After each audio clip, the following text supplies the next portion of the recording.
Hey there, the name's Bob, and I'm a polar bear.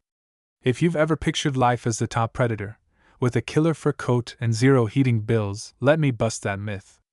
Being a polar bear? It's a complete and utter disaster. First off, this magnificent fur coat of mine? It's a curse. Yeah, it's cozy when you finally bag a frozen seal. But those rare moments when the sun actually decides to show up?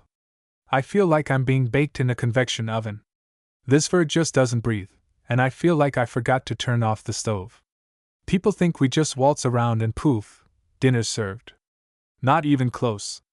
Hunting is like an endless cardio workout stretched over 48 hours, with just one shot at success. Picture this: you're trying to sneak up on a little black hole in the ice where a seal pops up for air. I've got to move so slow, a turtle on a snowmobile would laugh at my pace. I'm basically crawling like a spy trying to sneak into the kitchen for that last cookie. Then, the strike. And if I miss, I'm just standing there, soaked and furious, while that smug seal decides to risk it all over again. It's like waiting for your Wi-Fi to finally kick in to stream your favorite show, and it just buffers. The most humiliating part? To catch one seal, I burn enough energy that could fuel me for a week just getting to it. We're the least efficient predators in the Arctic. It's like you'd have to walk across the entire town just to get to the fridge, only to find there's just some old mustard inside. Our home, the Arctic. Sounds fancy, but it's basically a giant, cold, slippery desert with no ATMs, no decent coffee shops, and most importantly, no stable ground.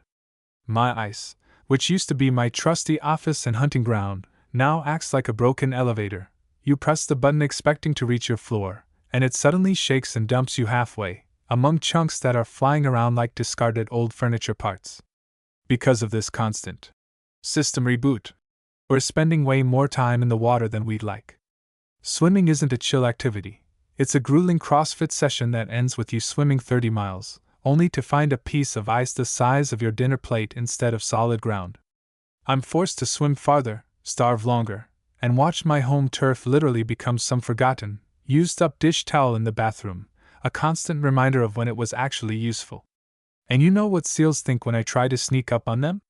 I swear, they look at me and think, "Whoa, look at this clumsy giant. Guess he's hungry again, poor guy. Let's see how he does today." They don't even seem truly scared. It's more like they're looking at a really big, awkward puppy. And when I miss?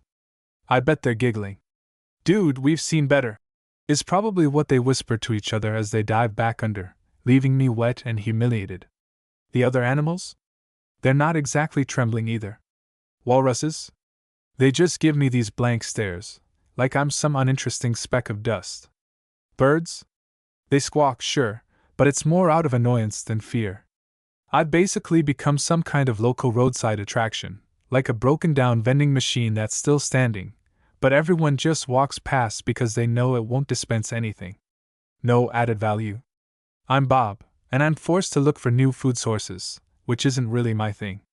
Sometimes that means I have to explore alternative locations, where the food might be, well, not exactly gourmet. You know, it's like when your favorite restaurant closes, and you have to hit up a roadside diner where the burgers smell a little sketchy. But hey, sometimes you gotta make do. I don't want to rummage through other people's stash. I'm a predator. I'm supposed to be terrifying, not some freeloading hanger-on. It's like being a rock star and being forced to work at a grocery store stocking bananas. Total career suicide.